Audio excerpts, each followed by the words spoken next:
제2차 세계대전이 끝나고 나서 영국은 승전국이 되었습니다.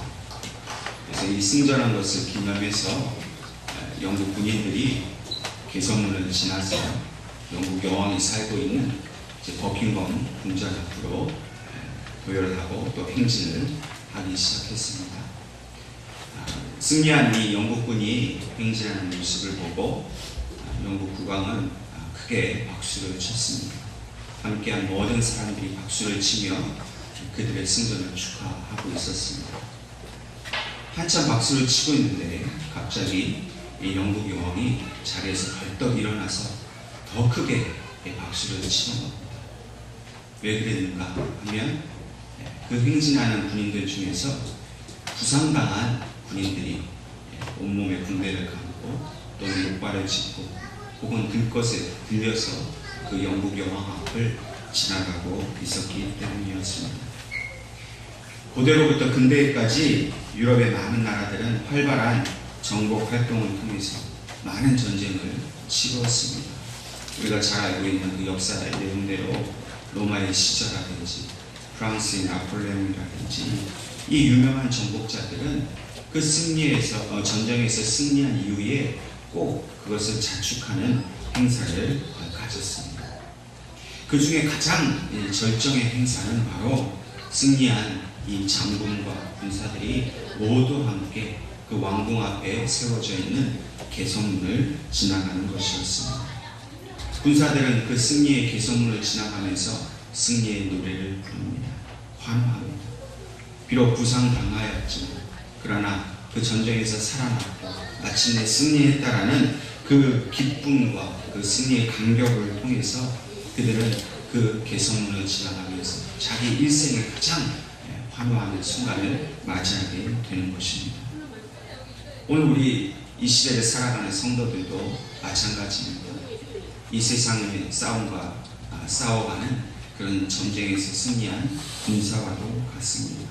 비록 우리의 대적마귀 원수는 우리를 넘어뜨리려고 우리를 숱한 공격과 또 말할 수 없는 고통으로 우리를 괴롭히지만 우리는 그들과 맞서 날마다 승리하고 있습니다. 물론 그 싸움에서 우리는 때로 지치고 넘어질 때도 있습니다. 그 전쟁이 너무나 힘들어서 포기하고 싶을 때도 있습니다. 그러나 우리가 마침내 이것을 승리하게 되는 것은 우리의 연약함을 돌보시는 우리 주님 예수님 때문입니다. 예수님은 날마다 우리가 살아가면서 싸우는 이 영적 전쟁에서 승리할 수 있도록 우리를 돕는 분이십니다. 날마다 우리에게 새 힘을 공급해 주시는 분입니다. 뿐만 아니라 우리 예수님께서 친히 우리 군대의 대장이 되어 주셔서 앞장서서 나아가실 때마다 우리의 모든 닥쳐질 싸움은 승리하게 되는 것입니다. 우리가 싸우는 것 같지만 사실은 예수님이 싸우는 겁니다. 우리는 우리의 대장 되셔서 날마다 나아가 승리하시는 그 주님의 뒤를 따라가기만 하면 되는 것입니다. 예언교회는 군대입니다.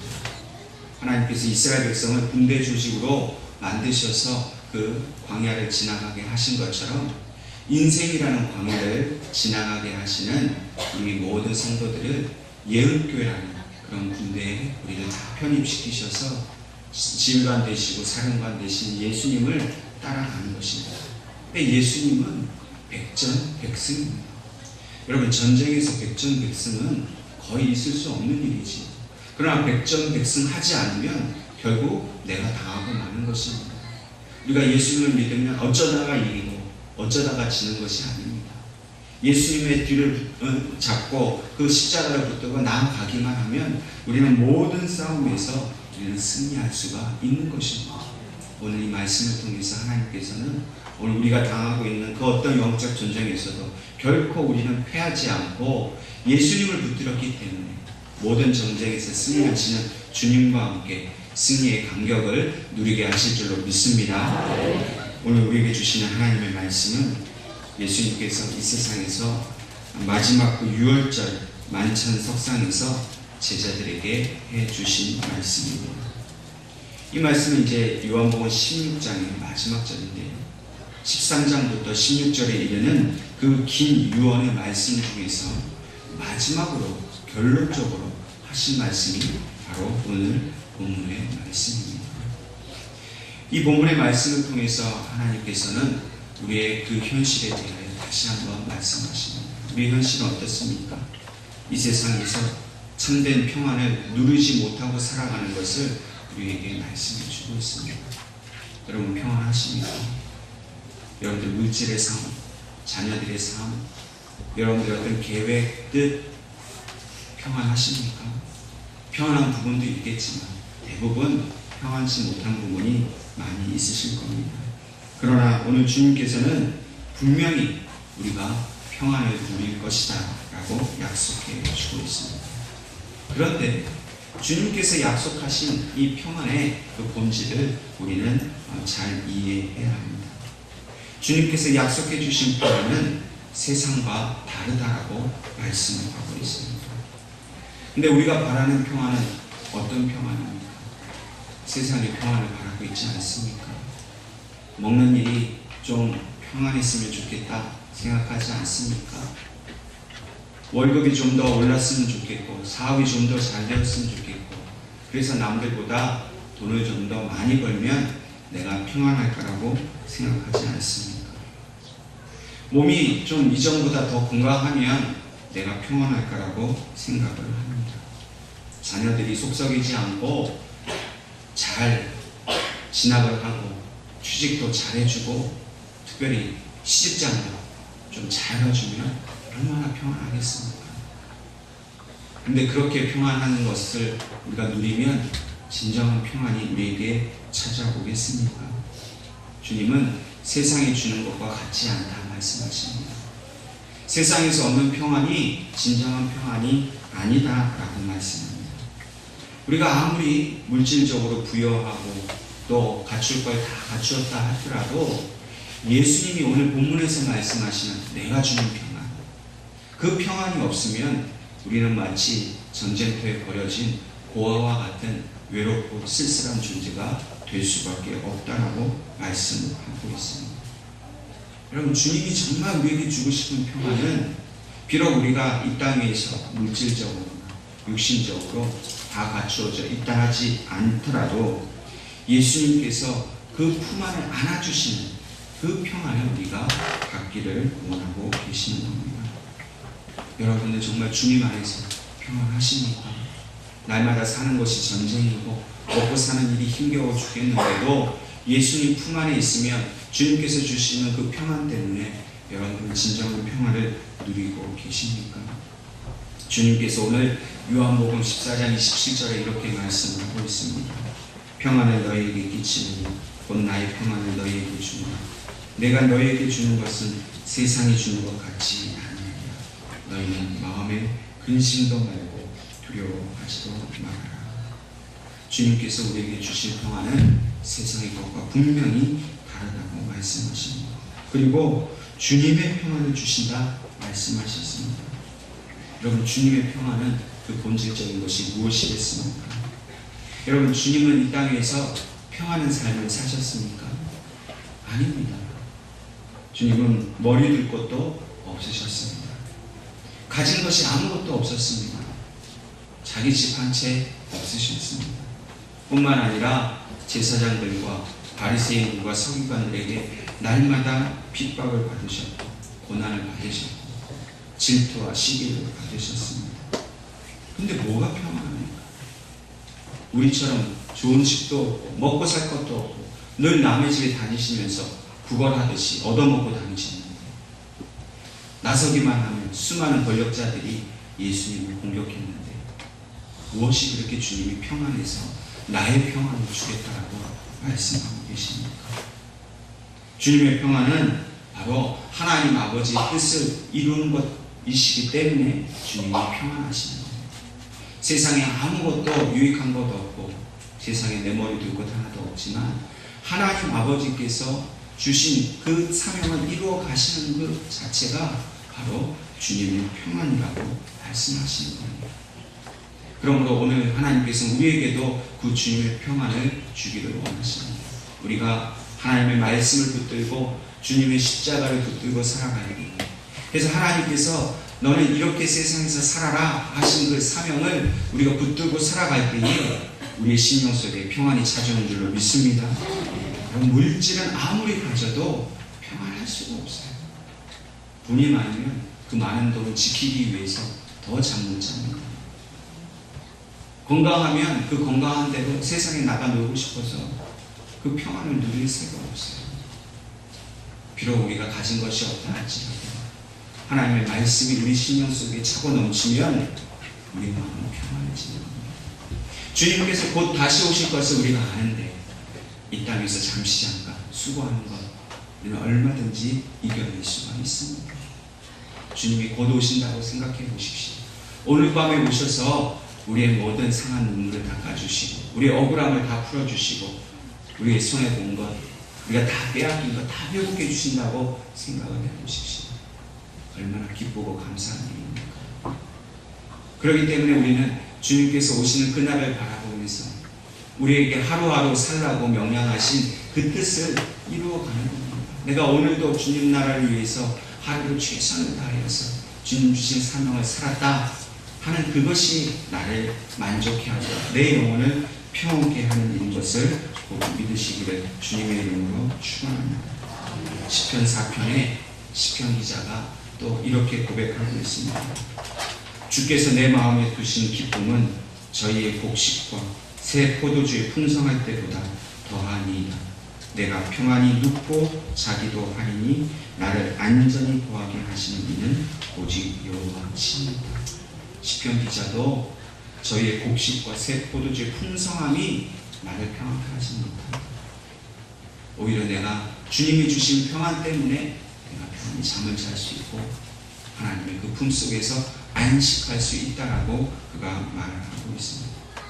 오늘 하나님께서는 우리 모든 성도들이 하나님의 평안 가운데 평안히 잠들기를 원하고 계십니다. 세상이 주는 것과 같지 않은 참된 평안을 누리기를 원하고 계십니다. 그러므로 우리는 주님의 말씀처럼 두려워하지도 말고 근심할 필요도 없습니다. 예수님을 평안하게 인도하셨던 하늘의 위로와 그 능력이 오늘 우리와 함께 하시는 줄로 믿으시기를 바랍니다. 주님이 이 세상을 떠나시고 나서 여전히 우리에게 평화를 주시고 우리에게 이길 힘을 주시려고 보혜사 성령님을 보내주셨습니다. 예수님은 우리의 눈으로 볼 수가 없습니다. 그분의 말씀만 남아 있습니다.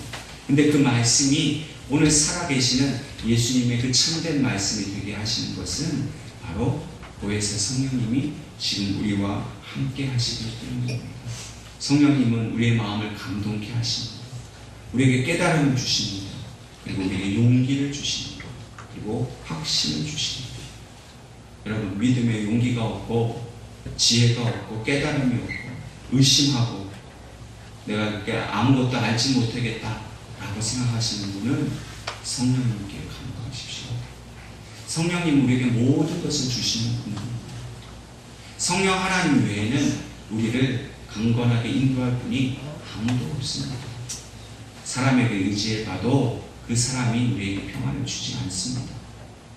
어떤 그 무엇에 기대어 산다 할지라도 참된 평안을 얻을 길은 없습니다. 그런데 예수님을 대신하여 우리와 함께 하시는 성령님께 날마다 나아가서 간구하면 성령께서 우리에게 믿음을 주시고 깨달음을 주시고 이길 힘을 주시고 승리의 확신을 주시는 줄로 믿으시기를 바랍니다. 그러므로 주님은 다시 오늘 우리에게 말씀하십니다. 세상에서는 너희가 환난을 당하나 그러나 담대하라. 내가 세상을 이기리라.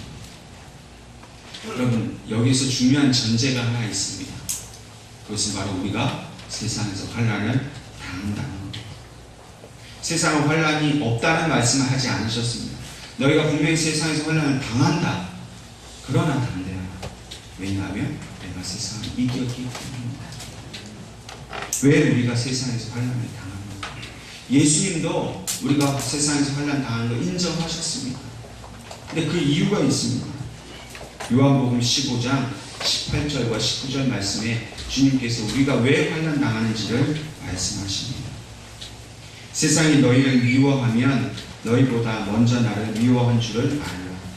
너희가 세상에 속하였으면 세상이 자기의 것을 사랑할 뿐이나 너희는 세상에 속한 자가 아니요 도리어 세상에서 나의 택함을 입은 자이므로 세상이 너희를 미워합니다. 왜 우리가 환난 당합니까? 우리가 세상에 속한 자가 아니기 때문입니다.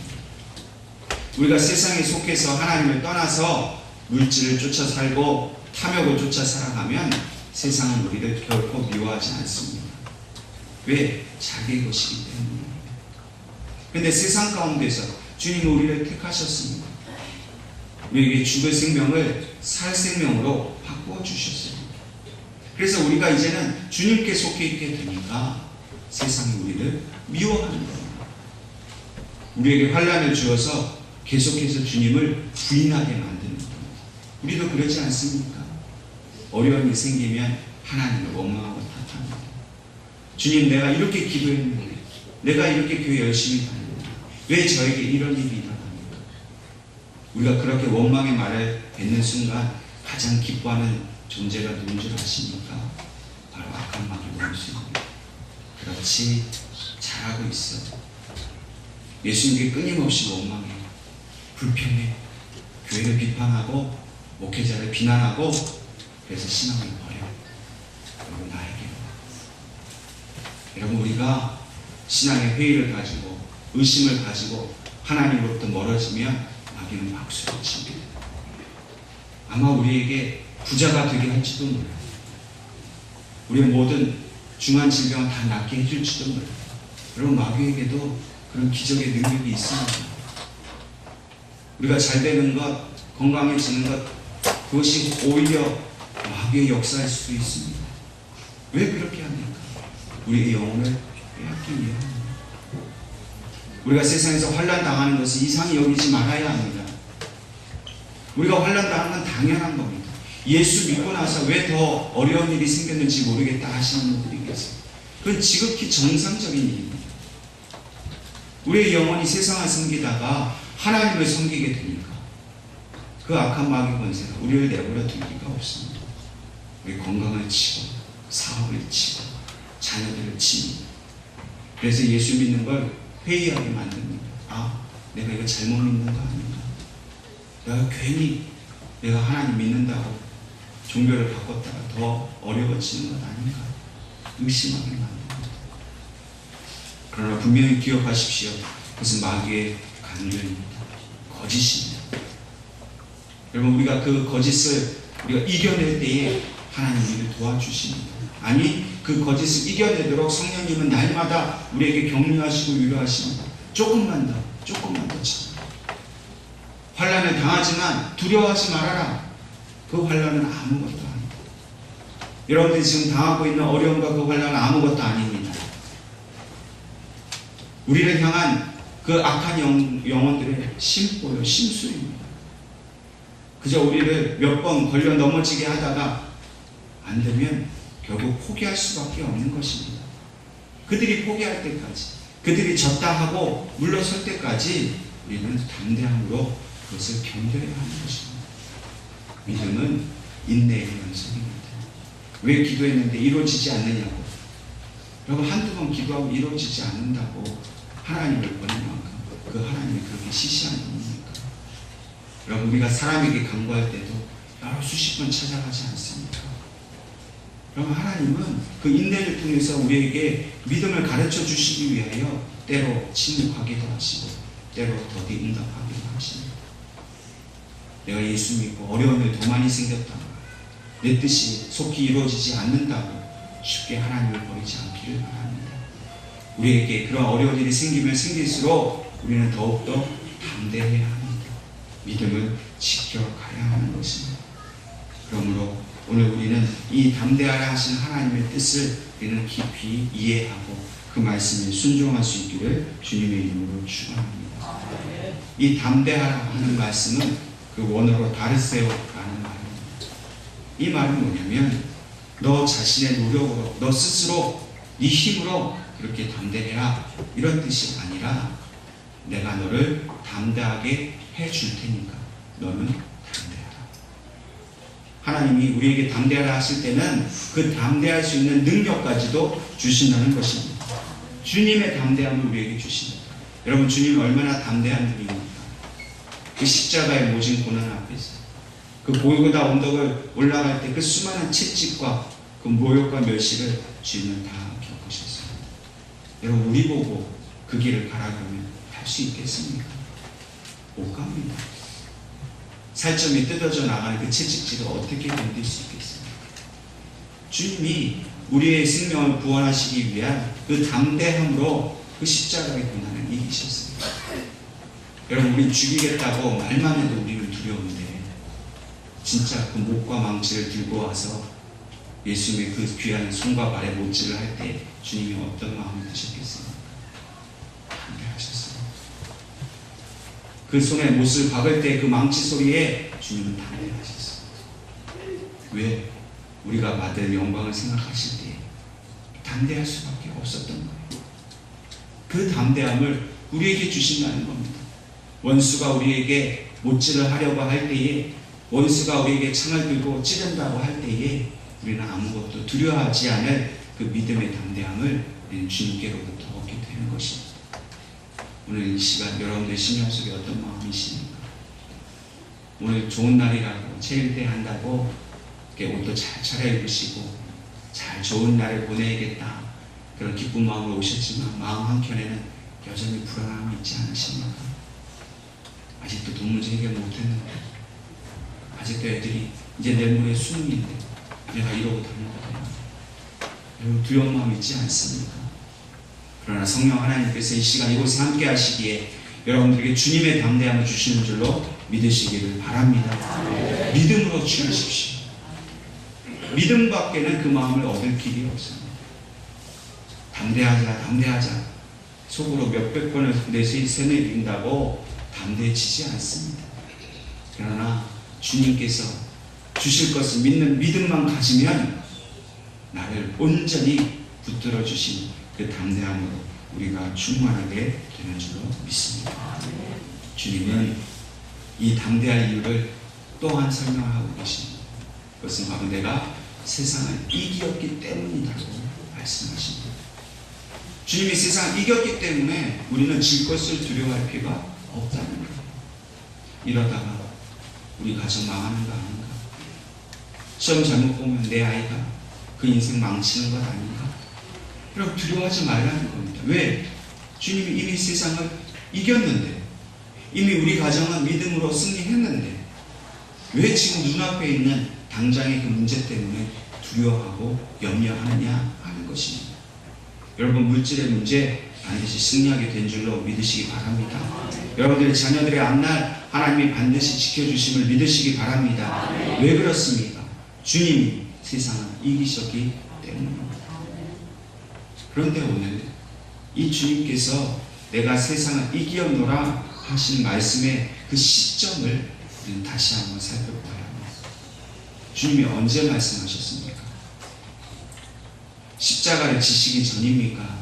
십자가를 지시고 난 후 부활하신 다음에 진짜 이겼다는 것을 제자들에게 보여주신 다음에 하신 말씀입니까? 내가 세상을 이겼노라 하신 말씀은 십자가를 지시기 전에 하신 말씀입니다. 예수님이 부활하셔서 제자들에게 내가 세상을 이겼다 그러면 설득력이 있죠. 다 죽은 줄 알았는데, 제자들이 다 떠났는데 예수님이 기적처럼 부활하셔가지고 제자들한테 눈앞에 나타나셨으니 내가 승리했다, 이겼다, 그 말은 논리적으로 맞는 말입니다. 근데 지금 십자가를 지시기 전인데 내가 앞으로 이길 것이다 미래형으로 말하지 않고 내가 이겼다라고 완료형으로 이야기하십니다. 이건 뭘 말합니까? 예수님은 한번 내가 십자가 져보고 하나님 아버지가 살려주시면 이길 거고, 안 살려주고 계속 내가 무덤에 있으면 내가 진 거다, 이렇게 말씀하시는 게 아닙니다. 예수님의 십자가를 지시기 전에 이미 승리하셨어요. 이미 그 승리를 알고 계셨습니다. 하나님 아버지께서 예수님을 그 무덤에서 이렇게 세우실 것을 이미 알고 계셨습니다. 여러분, 우리 인생 살아봐야 합니까? 목사님 별 말씀하지 마십시오. 그 문제 해결되는 거지. 해결도 되기 전에 해결됐다고 말하는 거, 그거 거짓 아닙니까? 여러분 자녀도 아직 수능시험 보지도 않았는데 이겼다라고 말씀하시면 그거 너무한 거 아닙니까? 세상의 논리는 맞는 말이지. 아직 결과를 나와지도 않았는데 뭐 벌써 결과가 좋다고 그러고 승리했다고 그러고, 세상 사람들의 논리는 도저히 믿을 수 없는 일입니다. 있을 수 없는 일입니다. 그저 그냥 혼자 하는 그런 말일 뿐입니다. 진실이 아니지. 근데 여러분들 어떻습니까? 정말 여러분들 이겨야 이긴 겁니까? 아니면 그 결과에 상관없이 이미 이긴 삶을 살고 계십니까? 우리는 결과에 상관없이 이미 승리한 그 삶을 살아야 될 줄 믿습니다. 여러분 그걸 믿어야 그대로 됩니다. 왜? 예수님은 승리의 삶을 사셨기 때문입니다. 예수님의 본성은 승리 그 자체입니다. 예수님이 세상에 이 땅에 오실 때부터 이미 예수님은 승리의 왕으로 오셨습니다. 예수님이 이 땅에서 살아보고 이기면 이기고 지면 지는 그런 삶을 사신 게 아니라는 거예요. 주님이 이 땅에 오셔서 복음을 선포하시는 순간부터 그 말을 듣고 믿는 모든 사람들은 이미 승리한 삶을 살게 됐다는 거예요. 근데 우리가 그 승리를 어떻게 내 것으로 만들 수 있겠습니까? 도무지 주님께서 이미 승리하셨다는 사실이 믿어지지 않는데 어떻게 우리는 그것을 이긴 줄 압니까? 바로 믿음밖에 없습니다. 이미 승리하신 주님께서 이미 우리에게 승리를 주셨다는 사실을 믿기만 하면 믿은 대로 될 줄로 믿습니다. 여러분들이 믿음이 없기 때문에, 우리가 믿음이 없기 때문에 늘 의심을 하는 거죠. 정말 그럴까? 정말 우리가 승리했을까? 예수님이 이미 우리에게 승리를 다 주셨는데 내 손에 들고도 이게 정말로 승리의 징표인지를 알지 못하는 이유가 무엇입니까? 믿음이 없기 때문입니다. 요한일서 5장 4절 5절 말씀에 대저 하나님께로서 난 자마다 세상을 이기느니라. 세상을 이긴 이기는 이것이니 우리의 믿음이며, 예수께서 하나님의 아들이심을 믿는 자가 아니면 세상을 이기는 자가 누구냐? 예수께서 하나님의 아들이심을 믿는 우리가 아니면 누가 세상을 이기겠습니까? 여러분과 저는 예수님이 세상을 이기신 하나님의 아들이신 줄 믿으신 줄로 바랍니다. 우리에게 그 믿음이 있습니다. 믿음이 있다면 우리는 이미 세상을 이겼다라고 말씀하십니다. 우리는 오직 믿음으로 우리의 영적 전쟁을 승리로 이끌어야 합니다. 결과는 이미 정해져 있습니다. 어차피 우리는 승리하게 되어 있습니다. 예수 안에 있습니다. 그 과정이 어떠하든지 간에 물론 치열한 전투가 될 수 있습니다. 죽을 것 같은 고통스러운 순간들이 올 것입니다. 그러나 결과는 이미 승리합니다. 우리가 이 결과에 대해서 다 이길 것을 알고 사는 사람이 싸움이 얼마나 쉽습니까? 내가 이 과정을 견뎌내기만 하면 이미 결론은 나 있는 싸움을 사는 겁니다. 세상에서 제일 쉬운 싸움이 결론이 나 있는 싸움 아니겠습니까? 여러분들의 가정에 그 어떤 문제가 있다 할지라도 그 문제는 이미 해결을 받았습니다. 해결받은 걸 믿고 그 문제를 부딪히기만 하면 그 문제는 우리에게 승리로 다가오는 것입니다. 여러분들 가정에 어떤 전쟁이 벌어지고 있습니까? 죄의 문제로 마귀가 싸우고 있습니까? 믿음의 확신이 없어서 하나님 말씀 앞에다 놓고도 믿지 못해서 불신의 마음과 싸우고 있습니까? 물질로, 사업으로, 건강으로, 자녀로 의심과 걱정에 불안의 마음이 싸우고 있습니까? 주님의 말씀을 기억하십시오. 담대하라. 내가 세상을 이겨낸다. 결단코 포기하지 마시고 낙심하지 마시고 담대하게 주님만 바라보면서 소망으로 주님 앞에 나아가는 믿음으로 승리하게 된 것을 깨닫게 되시기를 주님의 이름으로 축원합니다.